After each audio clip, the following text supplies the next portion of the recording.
শিক্ষার্থী বন্ধুরা, তোমরা যারা নবম এবং দশম শ্রেণীতে পড়াশোনা করতেছো, তোমরা জানো তোমাদের নতুন ইংলিশ পাস্ট পেপারের নতুন মানবন্টন অনুযায়ী তোমাদের ইংলিশ পাস্ট পেপারে 8 নং কোয়েশ্চানে থাকবে তোমাদের টেক্সট বই থেকে, ইংলিশ টেক্সট বই থেকে যে 5-6টা পোয়েম আছে, ওই পোয়েম মানে কবিতা, ইংরেজি যে 5-6টা কবিতা আছে ওইখান থেকে 8টি কোয়েশ্চান থাকবে।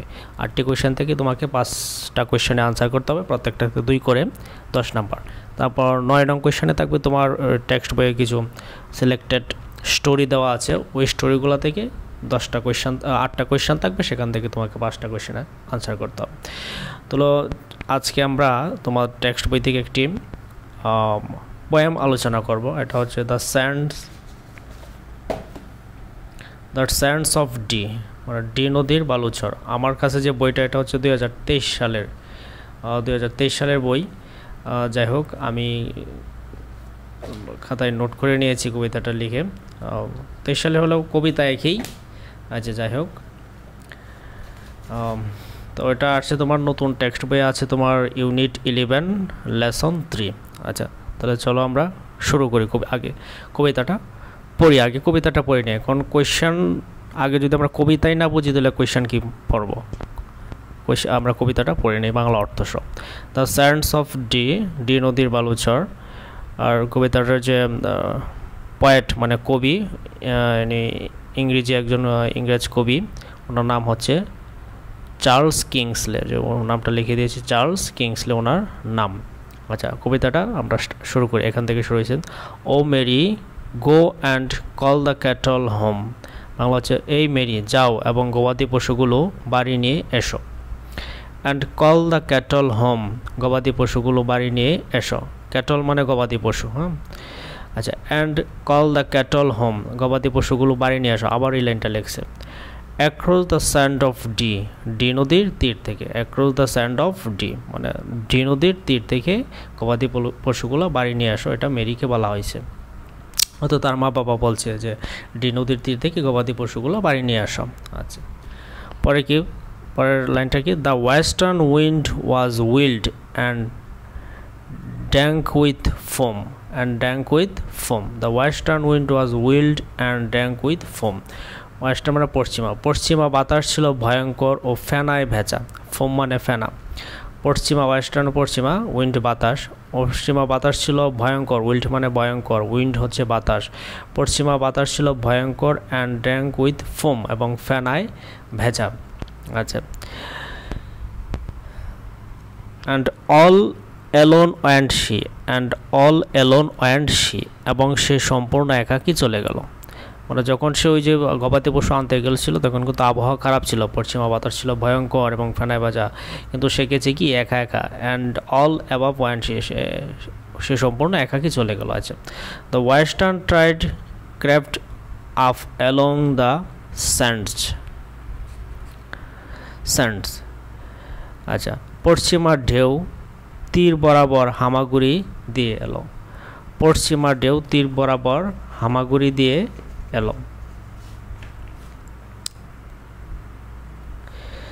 দ্য ওয়েস্টার্ন টাইড হচ্ছে যে ঢেউ, সমুদ্রের ঢেউ, টাইড বলা হচ্ছে crept up along the sands, মানে পশ্চিমার ঢেউ তীর বরাবর হামাগুড়ি দিয়ে এলো। আচ্ছা, আমরা পরবর্তী লাইনগুলো দেখি, অপর পৃষ্ঠায় লেখা আছে।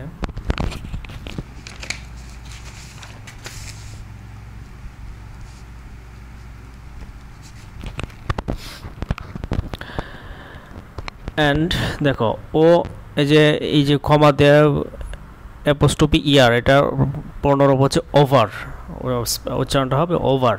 অ্যান্ড ওভার দ্য স্যান্ড, আরও বালির ওপরে। স্যান্ড মানে বালি। অ্যান্ড রাউন্ড দ্য স্যান্ড, আর বালির চারদিকে ঘুরে, রাউন্ড মানে চতুর্দিক, ঘুরে। As far as I could see, যত দূর চোখ যায়। The rolling mist came down and hid the land and hid the land. আচ্ছা, ঘন কুয়াশার সাথে আধার নেমে এলো। এখানে একটু তোমার বিষয় করতে হবে। রোলিং মিস্ট, রোলিং মিস্ট হচ্ছে ঘন কুয়াশা বা ঘূর্ণায়মান কুয়াশা, যেটাই বলো ঘন কুয়াশা বা ঘূর্ণায়মান কুয়াশা। রোলিং মানে ঘূর্ণায়মান, এখানে যেভাবেই তুমি যেভাবেই তুমি এটা অনুধাবন করো, ঘন কুয়াশা বা ঘূর্ণায়মান কুয়াশা যেটাই বলো। আচ্ছা, ঘন কুয়াশার সাথে আধার নেমে এলো।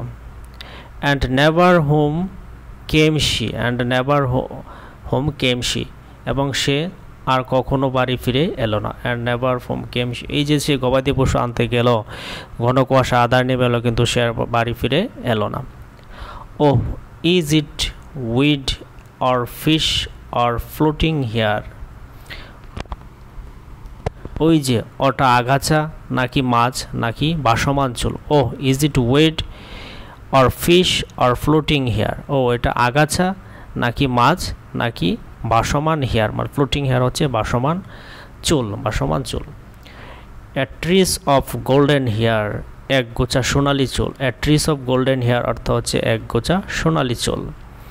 এ ড্রাউনেড মেডেন্স হেয়ার, ডুবন্ত কোনো কুমারীর চুল। ড্রাউন হলো ডুবে যাওয়া, ড্রাউন ডুবে যাওয়া। মেডেন্স হেয়ার মানে কুমারী চুল, মেডেন অর্থ কুমারী অর্থে ব্যবহার করা হয়েছে। এ ড্রাউনেড মেডেন্স হেয়ার, ডুবন্ত কোনো কুমারীর চুল। এই যে ওই যে একটা আগাছা নাকি মাছ নাকি, এই কথাগুলো বলতেছে মূলত এখানে জেলেরা, হ্যাঁ জেলেরা, ফিশারম্যানরা, ওরা কিন্তু ওই যেগুলো দেখতেছে যে ওইটা ভাসমান চুলের মতো নাকি আগাছা নাকি সোনালি মাঝে মাঝে কী দেখা যাচ্ছে, ওইটা জেলেরা ভাবতেছে কী বেশি রয়েছে। আমরা পরবর্তী সেন্টেন্সগুলো আমরা লাইনগুলো পড়ে নেই।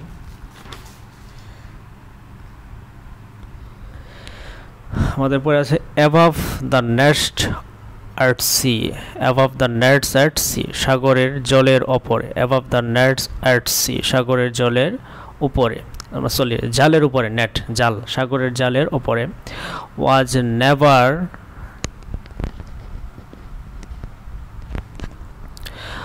was never salmon yet that shone so fair, এখানে স্যামন, স্যামন এটা হচ্ছে একটা মাছ, এখানে কবি একটা স্যামন মাছ বলা হয়, স্যামন মূলত এখানে একটা মাছের নাম।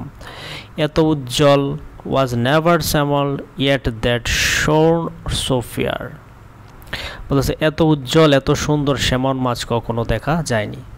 স্যামন মাছ তো এত সুন্দর এত এই উজ্জ্বল আগে কখনো দেখা যায়নি, এটা যেটা এরা ভাবতেছে।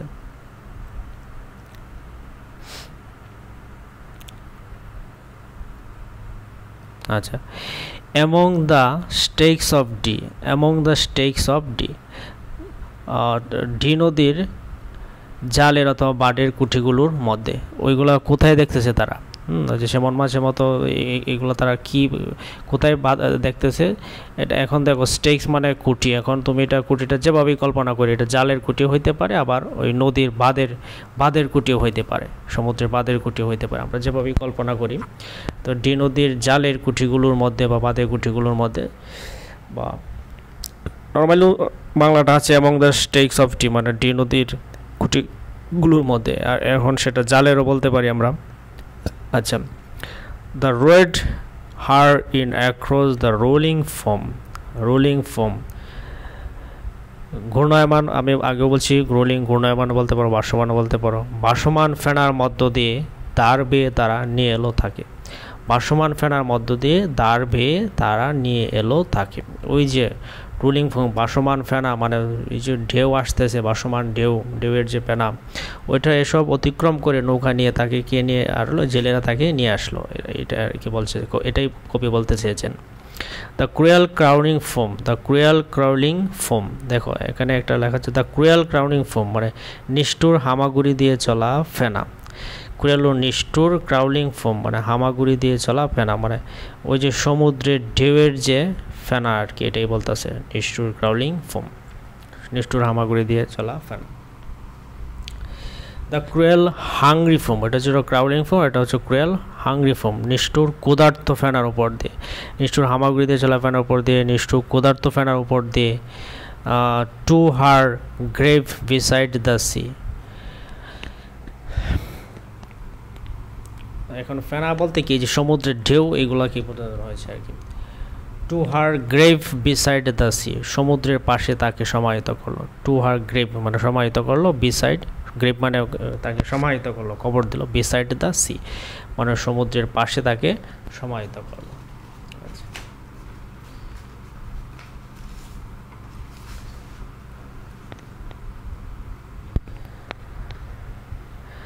But still the boatman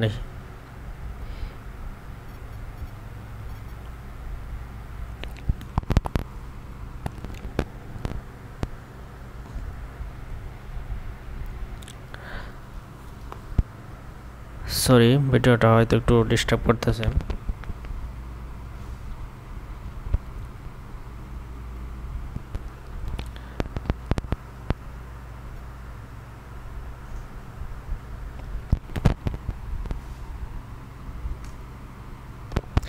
But still the boatman here, but still the boatman here, here মানে শুনতে পাওয়া, her call the kettle here, her এই সেন্টেন্সটা এক সেন্টেন্স, ওইখানে শেষ হয় না। দেখো আমি ওই যে এটা কিন্তু একই সেন্টেন্স, জায়গা হয় না, দেখে নিচে লিখছি here her call the cattle home across the sand of Dee. তারপরটা বাংলা করলে হবে যে কিন্তু এখনও মাঝিরা ডি নদীর ওপার থেকে তাকে গবাদি পশুগুলোকে বাড়ি আনার ডাক শুনতে পায়। এখনও মাঝিরা শুনতে পায় যে তারা গবাদি পশুগুলা মেরি যে ডি নদীর পাড়ে গেছে গবাদি পশুগুলো আনতে, এই ডাকগুলা তারা এখনও তাদের কানে বাজে। মানে তারা এতটাই মর্মাহত ওই যে ইয়ার থেকে, মেরির পানিতে ডুবে মরে যাওয়া থেকে, এতটাকে মর্মাহত। এখন আমরা একটু দেখে নিই ওইটার সারমর্মটা মূলত কি, একটু তুমি বুঝে নাও, তাহলে হয়তো তোমার কবিতাটা মনের মধ্যে গেঁথে যাবে, মনে থাকবে।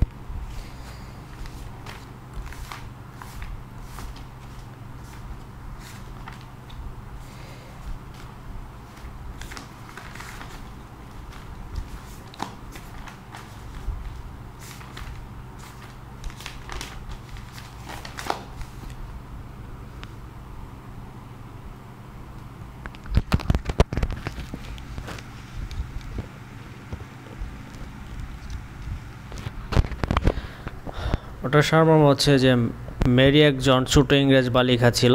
সে কৃষক পরিবারের কন্যা। এক ঝড়ো দিনে ডি নদীর বালুকাময় স্থান হতে গবাদি পশুগুলোকে বাড়ি আনার জন্য তার মাতা পিতা তাকে আদেশ করেছিলেন। সে একাকী বের হয়েছিল। ইতিমধ্যে পশ্চিমা জোরো বাতাস সমুদ্রের জোয়ার এনেছিল। মেরি বাড়ন্ত জোয়ারে পতিত হয়ে এক ডুবে মারা যায়। পরের দিন সকালে কয়েকজন জেলে তাদের জালে মেরির লাশ পায়। তারপর দ্রুত নৌকা বেয়ে গেল, তার মৃতদেহ তীরে নিয়ে আসলো এবং সমুদ্রের তীরে তাকে কবর দিল। তারা মেরির মৃত্যুতে এতটাই বিচলিত হয়েছিল যে তার স্মৃতি বারবার তাড়িত হতো। তারা কবরের পাশ দিয়ে যাওয়ার সময় মাঝি মাল্লাদের কাছে তার মৃত্যুর অনেক পরেও মনে হতো মেরি তার গবাদি পশুগুলোকে ডাকছে। এখনও মেরি গবাদি পশুগুলোকে ডাকছে, এরকম মনে হতো তাদের কাছে।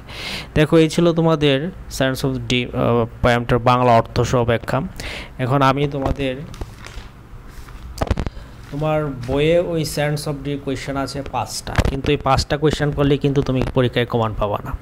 আমি তোমার যে সায়েন্স অফ ডি কবিতা তোমার বইয়ে যে 5টা কোয়েশ্চেন ছিল, এটা ছাড়াও আমি আরও প্রায় 10টা অতিরিক্ত কোয়েশ্চেন তোমার জন্য রেডি করে রেখেছি, এক্সট্রা কোয়েশ্চেন। ওই 5টা কোয়েশ্চেন তো আছে, ওইটা ছাড়াও আরও 10-12টা এক্সট্রা কোয়েশ্চেন আমি তোমাদের জন্য বাংলা অর্থ সহ লিখে রেডি করেছি। যদি তোমাদের প্রয়োজন মনে করো যে কোয়েশ্চেন দরকার, এক্সট্রা কোয়েশ্চেনও তোমরা সলভ করবা, তো কমেন্ট করে জানাবা, আমি দিয়ে দিব ভিডিও, সমস্যা নেই। আচ্ছা, যদি তোমাদের ভালো লেগে থাকে আজকে ভিডিও ক্লাসটি, যে চ্যানেলটি সাবস্ক্রাইব করে পাশে থাকবা। আর যদি কোনো কিছু মন্তব্য থাকে তোমাদের, কমেন্ট করে জানাবা। ওকে, আজ এই পর্যন্তই। Thank you.